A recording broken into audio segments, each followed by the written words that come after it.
শুরুতেই জানিয়ে দেব আমাদের হাতে থাকা আজকের সর্বশেষ বাংলা আপডেট সংবাদ। সড়ক দুর্ঘটনায় সম্পৃক্ত সমাজের উচ্চ পর্যায়ের ব্যক্তিদের বিচার হয় না, মন্তব্য করেছেন উপদেষ্টা নাহিদ। এরপরে জানিয়ে দেব শোক শ্রদ্ধায় সুপ্রিম কোর্ট প্রাঙ্গণ থেকে বিদায় জানানো হলো হাসান আরিফকে। এরপরে জানিয়ে দেব অটোরিকশার সংখ্যা দ্রুত বাড়ছে, নিয়ন্ত্রণে আনতে হবে, মন্তব্য করেছেন ডিএমপি কমিশনার। সর্বশেষ জানিয়ে দেব বাংলাদেশে হিন্দুদের জন্য কতদূর কি করার আছে ভারতের। এতক্ষণ শুনছিলেন সংবাদ শিরোনাম, এরপর বিস্তারিত। সড়ক দুর্ঘটনায় সম্পৃক্ত সমাজের উচ্চ পর্যায়ের ব্যক্তিদের বিচার হয় না, মন্তব্য করেছেন উপদেষ্টা নাহিদ ইসলাম। অন্তর্বর্তী সরকারের তথ্য সম্প্রচার ও টেলিযোগ উপদেষ্টা নাহিদ ইসলামে বলেছেন, সমাজের উচ্চ পর্যায়ের কেউ দুর্ঘটনায় জড়িত থাকলে বিচার হয় না, এমন ধারণা তৈরি হয়েছে। গতকাল শুক্রবার ভোরে রাজধানীর পূর্বাঞ্চলে বেপরোয়া গতির প্রাইভেট কারের ধাক্কায় বাংলাদেশ প্রকৌশল বিশ্ববিদ্যালয়ের বুয়েট এক শিক্ষার্থী নিহত হন। ওই প্রাইভেট কার চালাচ্ছিলেন সাবেক সেনা কর্মকর্তার সন্তান। উপদেষ্টা নাহিদ এই ঘটনা তুলে ধরে বলেন, বুয়েটের একজন মারা গেল। একটা ধারণা যে সমাজের উচ্চ পর্যায়ের সঙ্গে যারা আছেন তাদের বিচার হয় না, জবাবদিহি হয় না। এখানে সাধারণ মানুষদের জীবনটাই আসলে যায়। এই চিত্র আমাদের সমাজে আছে, এটার পরিবর্তন দরকার। সড়ক পরিবহন খাতে শৃঙ্খলা প্রতিষ্ঠার লক্ষ্যে প্রাতিষ্ঠানিক ব্যবস্থাপনা ও কাঠামোগত সংস্কার শীর্ষক জাতীয় সংলাপ এ নাহিদ ইসলাম এই কথা বলেন। আজ শনিবার রাজধানীর সার্কিট হাউস সংলগ্ন প্রেস ইন্ডাস্ট্রি ওয়ার বাংলাদেশ এই অনুষ্ঠান হয়। এর আয়োজন করে বেসরকারি সংগঠন রোড সেফটি ফাউন্ডেশন। দিনব্যাপী এই সংলাপে সড়ক কেন্দ্রিক বিভিন্ন সরকার সংস্থা ও পরিবহন সেক্টরের অংশীদারজন তাদের মতামত বক্তব্য তুলে ধরেন। নাহিদ ইসলাম বলেন, সবাইকে বিচারের আওতায় আনা দরকার। এখানে কাঠামোগত সংস্কার প্রয়োজন, উন্নয়নের নীতিতে মৌলিক পরিবর্তন আনতে হবে।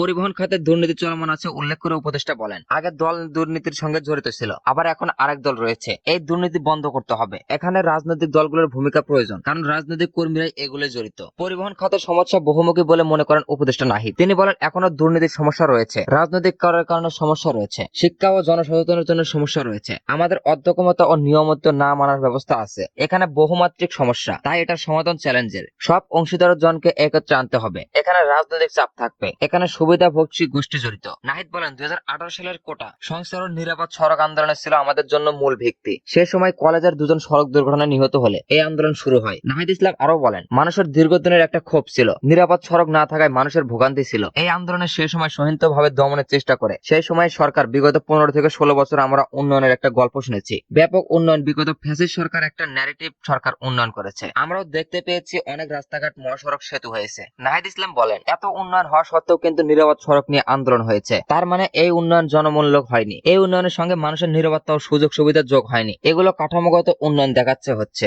যেসব উন্নয়ন শিক্ষা, স্বাস্থ্য, নিরাপদ সড়কের সম্পর্ক ছিল না। নাহিদ ইসলাম বলেন, আমাদের উন্নয়নেতে পরিবর্তন আনতে হবে, সাধারণ মানুষের সঙ্গে সম্পৃক্ত উন্নয়ন করতে হবে। বাংলাদেশ সড়ক পরিবহন কর্তৃপক্ষের বিটিআরসি চেয়ারম্যান মোহাম্মদ ইয়াসিন বলেন, বিটিআরই ও পুলিশ সড়কের শৃঙ্খলা আনতে হিমশিম খাচ্ছে, কিছুতে নিয়ন্ত্রণ হচ্ছে না। ফুটপাত দখলমুক্ত করার পরে আবার দখল হয়ে যাচ্ছে। মোহাম্মদ ইয়াসিন আরো বলেন, রাস্তায় কোনো পুরনো গাড়ি থাকবে না। বিআরটিসি এর সব ম্যাজিস্ট্রেট আজ রাস্তায় থাকছে। কালো ধোঁয়া মুক্ত গাড়ি চলাচল দিকেও নজর দেওয়া হচ্ছে। ইলেকট্রনিক ভেহিকল হলে ভালো হবে। বিশ্বব্যাংক সহায়তা ভেহিকল ইন্সপেকশন সেন্টার করবে, তারা গাড়ির কোলা ধোয়ার বিষয়টি দেখবে। বিআরটি চেয়ারম্যান এরপর এসব আয়োজন সরাসরি হোস্ট্রাক ও পরিবহনমূলক শ্রমিকদের সঙ্গে কথা বলার উল্লেখ করেন। এরপর আয়োজনটা সায়দাবাদ করলে ভালো হবে। জাতীয় সংলাপে অংশ নিয়েছেন বাংলাদেশ সড়ক পরিবহন কর্পোরেশনের বিটিআরসি চেয়ারম্যান মোহাম্মদ তাজুল ইসলাম, ঢাকা পরিবহন সমন্বয় কর্তৃপক্ষের ডিইটিসি নির্বাহী পরিচালক নীলামা আক্তার, বাংলাদেশ প্রেস ইনস্টিটিউটের মহাপরিচালক ফারুই অর্সপি, অ্যাক্সিডেন্ট রিসার্চ ইনস্টিটিউটের সহকারী অধ্যাপক আরমান সাবিয়া হক সহ অন্যরা।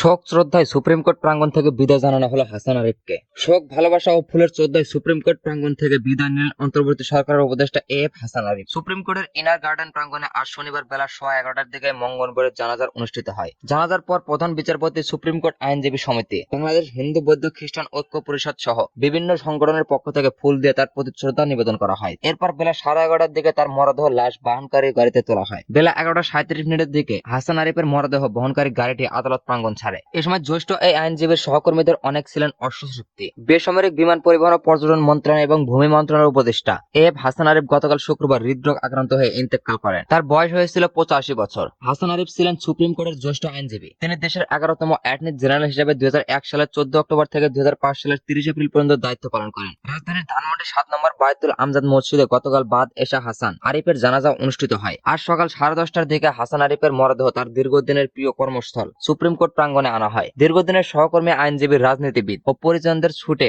আসেন সুপ্রিম কোর্ট প্রাঙ্গণে। এরপর ইনার গার্ডেনে জানাজা হয়। প্রধান বিচারপতি সৈয়দ রিফাত আহমেদ, পররাষ্ট্র বিষয়ক উপদেষ্টা মোহাম্মদ তৌহিদ হোসেন, প্রধান নির্বাচন commissioner CEC A M Nasir Uddin, সাবেক প্রধান বিচারপতি মোসাব্বেল হোসেন, জ্যেষ্ঠ আইনজীবী ডক্টর কামাল হোসেন, এম আমির উল ইসলাম, সাবেক attorney general Fida M Kamal, bar কাউন্সিলের vice chairman Zainul Abedin, supreme কোর্টের উভয় বিভাগের বিচারপতি, আন্তর্জাতিক অপরাধ ট্রাইব্যুনালের চিফ প্রসিকিউটর মোহাম্মদ তাজুল ইসলাম, জামায়াতের সেক্রেটারি জেনারেল মিয়া গোলাম পরোয়ার প্রমুখ জানায় অংশ নেন। জানাজার আগে মরহুমের জন্য সকলের কাছে দোয়া প্রার্থনা করেন হাসান আরিফের ছেলে মেয়াজ আরিফ। স্মৃতিচারণা করে বক্তব্য দেন হাসান আরিফের জুনিয়র আইনজীবী আশিক তালাজুজ। হাসান আরিফ সম্পর্কে স্মৃতিচারণ ও বক্তব্য দেওয়ার কার্যক্রম সঞ্চালনা করেন সুপ্রিম কোর্ট আইনজীবী সমিতির সভাপতি এ এম মাহবুবউদ্দিন খোকন। অটোরিকশার সংখ্যা দ্রুত বাড়ছে, নিয়ন্ত্রণে আনতে হবে, মন্তব্য করেছেন ডিএমপি কমিশনার। ঢাকা শহরে অটোরিকশার সংখ্যা দ্রুত বাড়ছে, এটাকে দ্রুত নিয়ন্ত্রণে আনতে হবে বলে জানিয়েছেন ঢাকা মহানগর police commissioner DMP commissioner Sheikh Mohammad Sajjad Ali. শনিবার 21 ডিসেম্বর রাজধানীর ডিপ্লোমা ইঞ্জিনিয়ারিং ইনস্টিটিউটের রমনা থানা এলাকার নাগরিকদের সঙ্গে মত বিনিময় সভায় তিনি এসব কথা বলেন। ডিএমপির কমিশনার বলেন, অটোরিকশার সংখ্যা দ্রুত বাড়ছে, এটাকে দ্রুত নিয়ন্ত্রণে আনতে হবে, তা না হলে শহর ট্রাফিক অবস্থার আরো অবনতি হবে। এছাড়া অটোরিকশাকে লাইসেন্স ও ট্যাক্সের আওতায় আনতে হবে। হকার ইস্যুতে ডিএমপি কমিশনার বলেন, এত সংখ্যক হকার হঠাৎ করে উৎখাত করে দিলে বিষয়টা অমানবিক হয়ে যায়, তবে এই বিষয়ে ব্যবস্থা নিতে হবে। শেখ মোহাম্মদ সাজ্জাদ আলী বলেন, যতত্র রাজনৈতিক মিছিল, মিটিং বা ধর্মীয় সমাবেশ হলে প্রচন্ড যানজট তৈরি হয়। আমরা অনুরোধ করব যাতে রাজনৈতিক, সামাজিক ও ধর্মীয় অনুষ্ঠানগুলো একটি বদ্ধ জায়গায় করা হয়। তিনি বলেন, তাবলিগ জামাত নিয়েও আমাদের বড় ধরনের সমস্যার সম্মুখীন হতে হয়। 3 জন মানুষের প্রাণ গেল, এর দায় কে নেবে? ইসলামে এর কোনো সুযোগ আছে বলে আমার মনে করি না। থানায় সব মামলা নেওয়া হবে। তিনি বলেন, পরিসংখ্যান অপরাধের সংখ্যা আগের তুলনায় বেশি দেখা যাচ্ছে, কারণ সব মামলায় নেওয়া হচ্ছে, সব রিপোর্টই গ্রহণ করা হচ্ছে।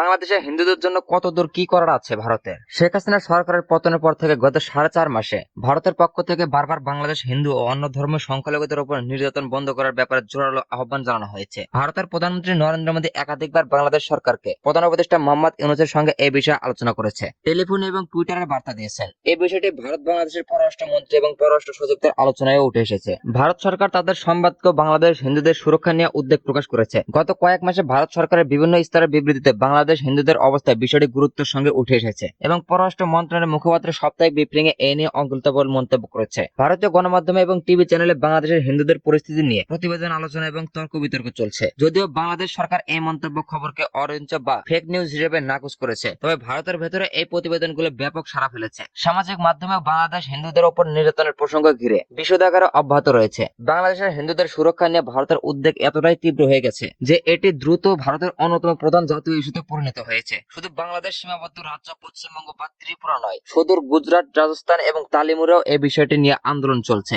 ভারতীয় শাসক দল বিজেপি এবং বিরোধী দল কংগ্রেস উভয়ে এই ইস্যুতে একমত হয়ে বিক্ষোভ প্রদর্শন করেছে এবং বাংলাদেশ হিন্দুদের প্রতি নির্যাতন বন্ধের দাবি জানিয়েছে। সেপ্টেম্বরের শেষ দিকে যখন বাংলাদেশ ক্রিকেটের দল ভারত সফরে আসে, তখন অনেক সংগঠন দাবি করেছে বাংলাদেশে হিন্দুদের উপর নির্যাতন বন্ধ না হলে ভারতের উচিত ক্রিকেট সিরিজ বয়কট করা। পাকিস্তানকে নিয়ে এই ধরনের দাবি শোনা গেলেও বাংলাদেশকে নিয়ে এই হুঁশিয়ারি ভারত এই প্রথম দিল। ভারতের কিছু সংগঠনও দাবি করেছে বাংলাদেশ থেকে পালিয়ে আসা হিন্দুদের জন্য সীমান্ত খুলে দেওয়া হোক। পশ্চিমবঙ্গের বিজেপি নেতা শুভান্দেজ অধিকার নেই এই দাবির পক্ষে সমর্থন জানিয়ে বাংলাদেশ সীমান্তে অবরোধ কর্মসূচি পালন করেছে। এদিকে ভারতীয় বিশ্লেষকরা বলেছেন, বাংলাদেশে হিন্দুদের সুরক্ষা নিশ্চিত করার জন্য ভারত আরো শক্তিশালী পদক্ষেপ নিতে পারে। কিছু সমালোচক বলছে 2015 সালে নেপালের নতুন সংবিধান নিয়ে ভারত যে অর্থনৈতিক অপরাধ চালিয়েছে, সেই ধরনের পদক্ষেপ বাংলাদেশও প্রয়োগ করতে পারে। তবে এর পাল্টা যুক্তি উঠে এসেছে, বাংলাদেশ একটি স্থবির দেশ নয়, তাই ভারত তাকে পণ্য ও আসলেও তার সমুদ্রের সরবরাহ চালিয়ে যেতে পারবে, যদিও এতে মূল্য বাড়বে। এই পরিস্থিতিতে প্রশ্ন উঠেছে, বাংলাদেশে হিন্দুদের সুরক্ষা নিশ্চিত করার জন্য ভারত কি ধরনের ব্যবস্থাপনা পদক্ষেপ নিতে পারে। সরকারের নীতি নির্ধারকরা এবং সাধারণ মানুষ এই বিষয়ে চিন্তা করেছেন, তবে রাজনীতির ভাষণে যতই দাবি করা হোক, বাস্তবে কি কি পদক্ষেপ গ্রহণ করা সম্ভব হবে তা সময় বলে দেবে।